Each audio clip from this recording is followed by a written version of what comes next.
गोंधळकर महाराज यांचं आजचं प्रवचन 22 जुलै. गुरु आपल्याला अंतिम सुख दाखवितात. एक लहान मुलगा एका विहिरीजवळ उभा होता. त्याची एक वस्तू आत पडली होती.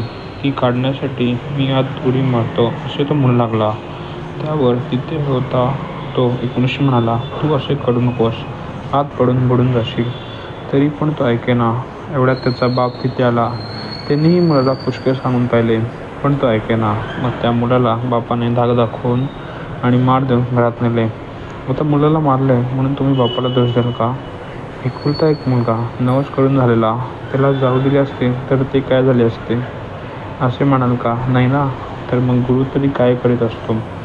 आपण विषय मागत असतो आणि ते दिले तर आपण त्यात बुडून मरू हे त्याला माहीत असते. म्हणूनच तो आपल्याला त्यातून वाचवण्यासाठी 4 गोष्टी सांगून पाहतो. आपण तेही नाही ऐकले तर तो आपत्ती वगैरे आणून धाक दाखवतो. आपण त्याबद्दल रडत असलो तरी तो आपल्याला त्यातून वर ओढीत असतो. आपण तर चांगले शिकले सवरलेले त्या मुलाप्रमाणे अज्ञान नसून चांगले वयस्क तरीसुद्धा आपल्याला विषयात उडी घ्यायची वाटते.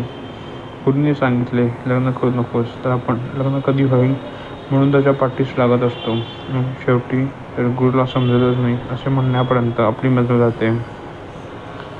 सध्या दिसतेच तेच सुख आपण खरे असे मानत असतो, पण अंतिम सुख काय हे गुरुला कळत असते. म्हणून तो साध्य दिसणाऱ्या सुखापासून आपल्याला परावृत्त करीत असतो. तेव्हा आपण गुरुवचनावर विश्वास ठेवून त्याच्या आज्ञेप्रमाणे वागणे हे श्रेयस्कर आहे. तो जे साधन सांगेल तेच करीत राहावे, म्हणजे आपल्याला अंतिम सुखाचा लाभ होईल. गुरुआज्ञा करतो म्हणजे काय करतो? तर आपले मन जिथे गुंतले असेल तिथून त्याला काढण्याचा तो प्रयत्न करतो. भगवंत भक्तांची संकटे नाहीशी करतो म्हणजे त्याची प्रापंचिक संकटे दूर करतो असे नाही. ती काय सहज दूर करता येतात, पण भक्ताला समाधानात ठेवून संकटे सहन करण्याची शक्ती भगवंत देतो. भक्ताला तो नेहमीच मनात ठेवतो. असे भक्तच संतपदाला पोचतात. एखाद्या विद्वान माणसाची विद्वत्ता ओळखायला आपण थोडे तरी विद्वान झाले पाहिजे. त्याचप्रमाणे संत ओळखायला संतांच्या ठिकाणी असणारा गुण थोडा तरी आपल्या ठिकाणी असला पाहिजे. संतांच्या मुख्य गुण म्हणजे ते भक्तीला चिकटलेले असतात.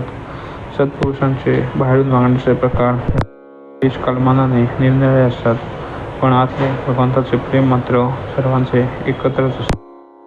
प्रापंचिक जन विषय प्राप्तीसाठी झटतात, पण विषय मागूनही जो देत नाही त्यापासून प्रवृत्त करतो तो संत. श्रीराम जय राम जय जय राम.